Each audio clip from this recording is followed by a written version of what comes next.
Olá, bem-vindo ao PQU Podcast, o podcast para psiquiatras em formação.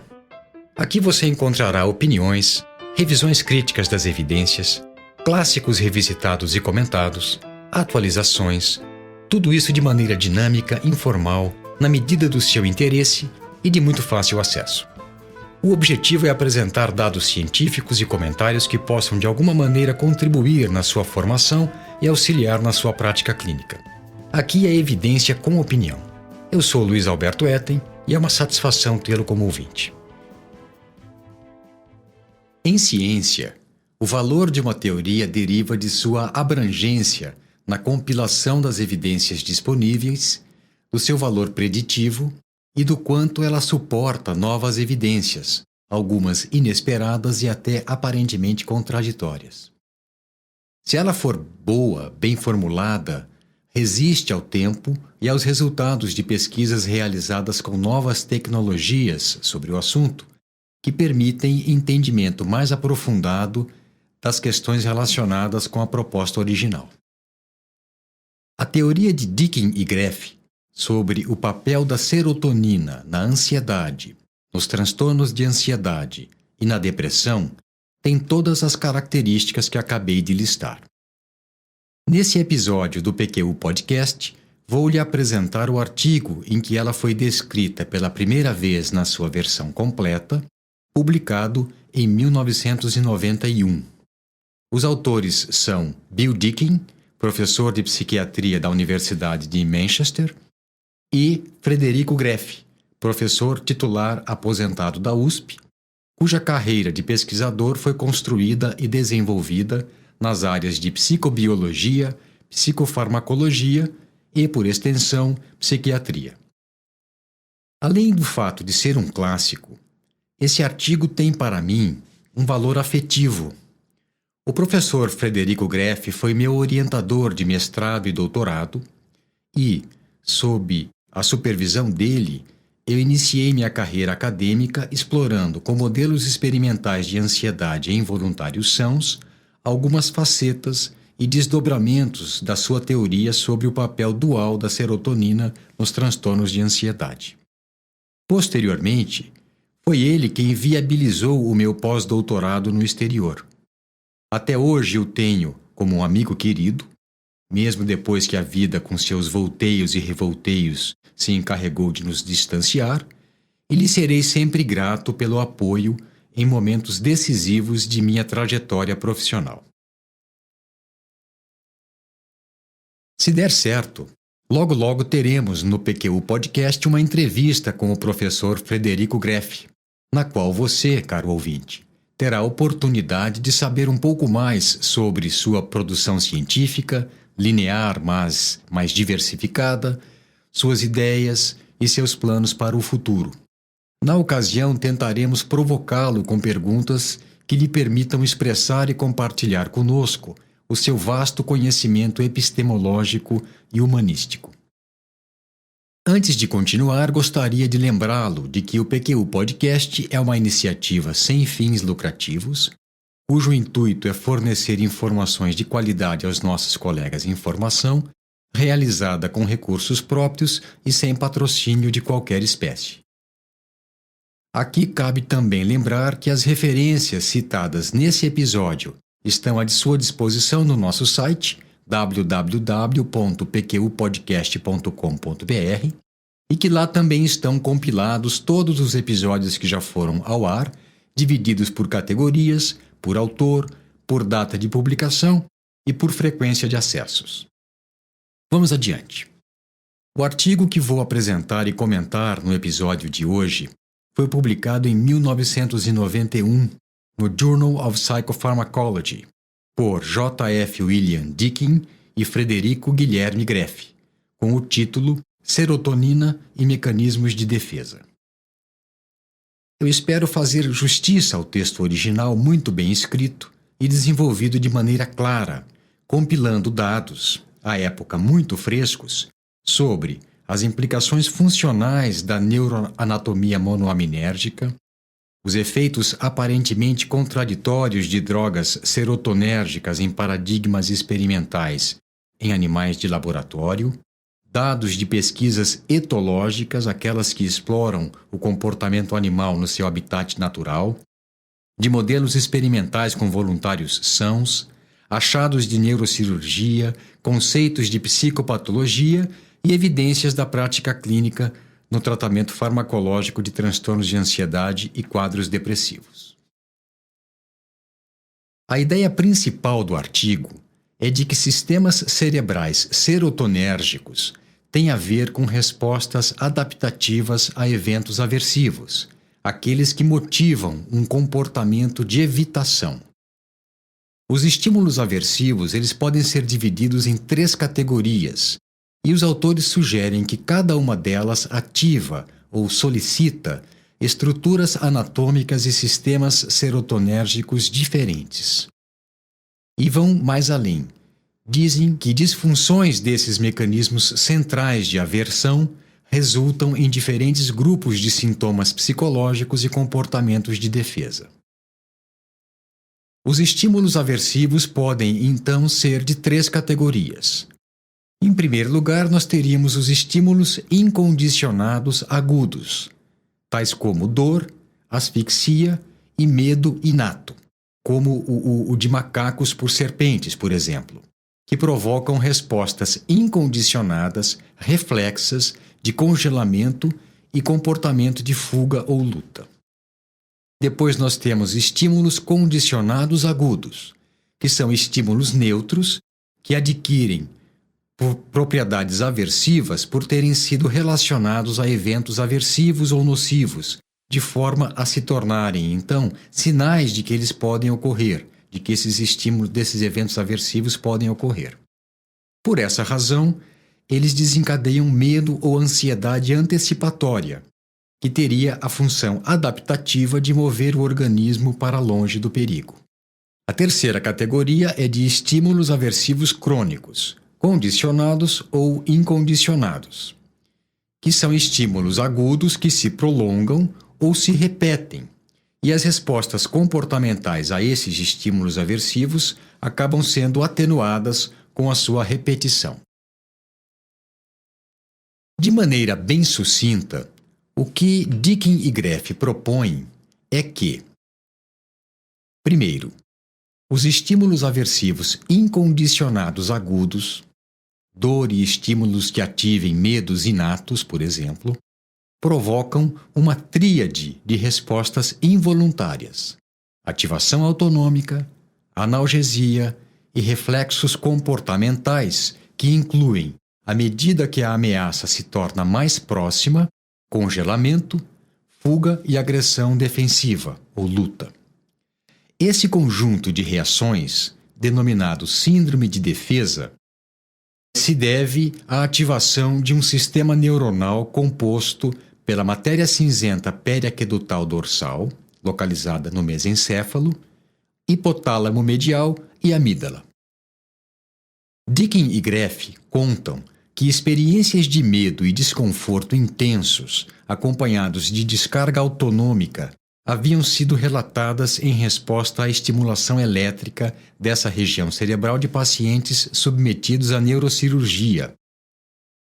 Citam Nashold e colaboradores que, em trabalho de 1974, descreveram que a estimulação dessa área resultava em, abre aspas, reações intensas na maioria dos pacientes que expressavam sentimentos de medo e de morte, acompanhados de resposta autonômica, piloereção, sudorese, aumento do pulso, da frequência respiratória e vermelhidão na face e no pescoço. Fecha aspas. Deakin e Greff chamam atenção para a semelhança dessas ocorrências com a descrição de ataques de ansiedade feitas por Freud. Abre aspas. Eles irrompem a consciência abruptamente, sem serem invocados por alguma linha de raciocínio. Um sentimento de ansiedade por si só, associada com interpretações catastróficas, tais como morte súbita, derrame ou insanidade iminente, acompanhados por distúrbios das funções corporais, como respiração, ações cardíacas, alterações vasomotoras e atividade glandular. Fecha aspas. Em 1990, Greff havia sugerido que os ataques de pânico espontâneos, característicos do transtorno de pânico, eram devidos à ativação espontânea, sem que houvesse um estímulo aversivo identificável, do componente de fuga da reação de defesa mediada pelo circuito serotonérgico núcleo dorsal da RAF, matéria cinzenta periaquedutal dorsal do mesencéfalo. A segunda ideia contida na teoria de Deakin e Greff é que sinais de estímulos incondicionados podem ser detectados à distância pela visão, olfato ou audição, ou detectados também por estímulos condicionados, aqueles que eram originalmente neutros, mas que foram associados a um evento aversivo, e que a sua presença ativa tanto a preparação autonômica para a fuga ou luta, quanto mecanismos de analgesia para a eventual lesão tecidual. Esse arranjo está por trás do fenômeno conhecido de que o medo inibe a dor. E, preste atenção, da ausência de componentes da reação de defesa proximal, a reação de fuga ou luta. Ou seja, a resposta comportamental mediada por esse nível de ativação motiva o comportamento de evitação, aquele que move o organismo para longe do perigo potencial. Deakin e Greff sugerem que durante a antecipação da ameaça, as projeções serotonérgicas do núcleo dorsal da RAF para a amígdala medeiam e restringem ou desconectam os componentes de fuga e luta da resposta de defesa proximal. A ativação disfuncional desses mecanismos de defesa antecipatória é considerada a base neurobiológica dos estados de ansiedade mórbida em seres humanos. A implicação clínica dessa proposta é que a serotonina facilita a ansiedade antecipatória, condicionada, ao mesmo tempo em que inibe o ataque de pânico espontâneo, a ansiedade incondicionada. De maneira elegante, Deakin e Greff exploram duas predições inesperadas da proposta de que as reações de medo condicionado ativariam projeções serotonérgicas que inibiriam o componente de fuga e luta da reação de defesa proximal. A primeira é que, se for correta a suposição de que o ataque de pânico corresponde à ativação espontânea de sistemas cerebrais relacionados com fuga, o medo deveria inibir o pânico. E esse é um fato muito aparente, desde que se tenha olhos para ver, na prática clínica com pacientes com transtorno de pânico. À medida que o nível basal de ansiedade aumenta em decorrência da repetição de crises de pânico, essas ocorrências de pânico se tornam menos frequentes. A segunda previsão é de que medicamentos ansiolíticos serotonérgicos muito seletivos deveriam aliviar a ansiedade generalizada ou antecipatória, mas, por outro lado, poderiam desencadear ou, na melhor das hipóteses, não interferir com ataques de pânico. E foi o que se viu com a ritanserina, a buspirona e a trazodona, por exemplo. O terceiro elemento da teoria de Deakin e Greff parte do fato conhecido de que há desenvolvimento de tolerância e adaptação a eventos aversivos apresentados repetidamente.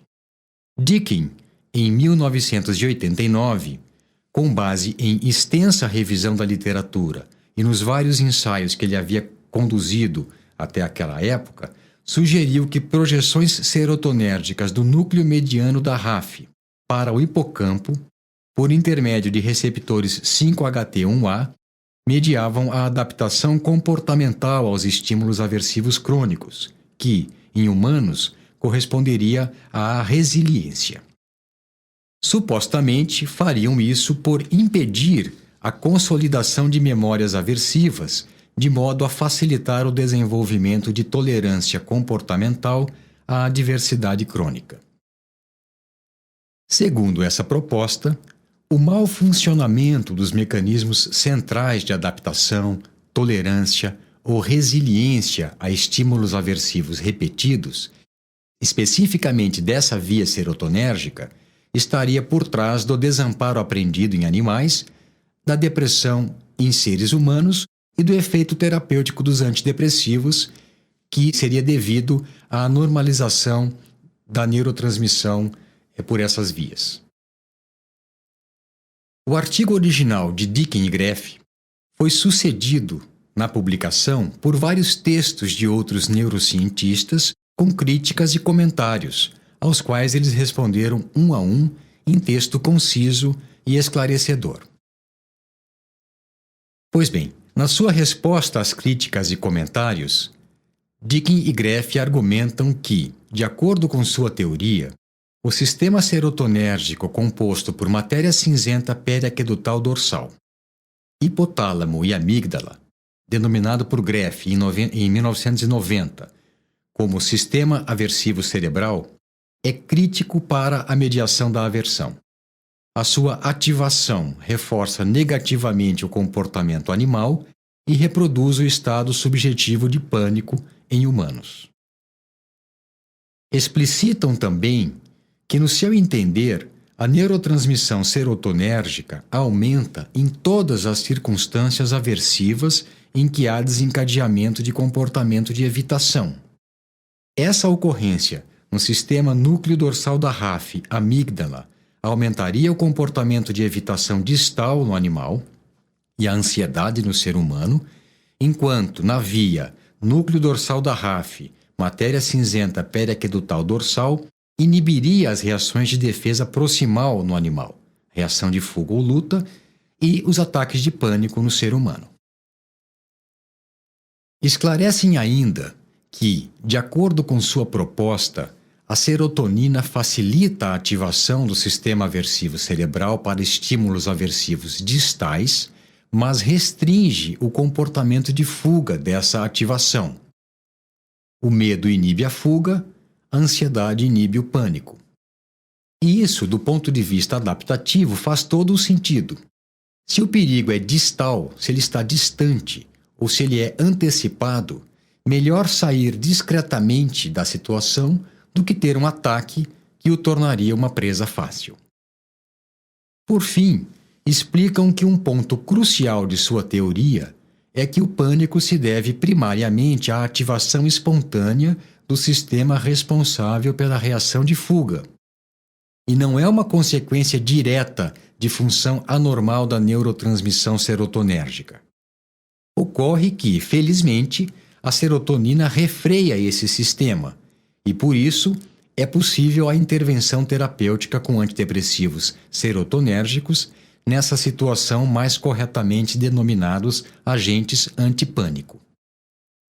Finalizam suas respostas e esclarecimentos dizendo esperar que a ideia geral de que sistemas serotonérgicos teriam função na mediação de respostas adaptativas a diferentes formas de aversão pudesse ser útil como um conceito unificador e de valor heurístico.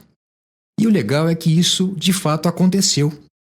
A proposta de Deakin e Greff de que subsistemas serotonérgicos têm função unificadora na mediação de respostas comportamentais adaptativas às diferentes formas de aversão continua sendo bastante atual e influente.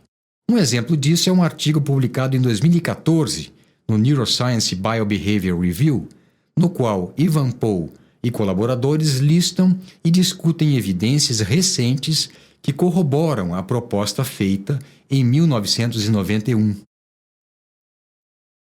Segundo Karl Popper, renomado filósofo da ciência austríaco, naturalizado britânico, que faleceu em 1994, aquelas dentre as teorias formuladas que resistem ao tempo e às críticas, e que parecem ser, por um período, a melhor aproximação que temos da verdade, poderiam ser consideradas, juntamente com todos os testes a que foram submetidas, como a ciência daquele período. Eu creio que a teoria de Deakin e Greff sobre o papel da serotonina nos estados de ansiedade, normal e patológica, e depressão se inclui nesse seleto grupo. Um abraço e até a próxima.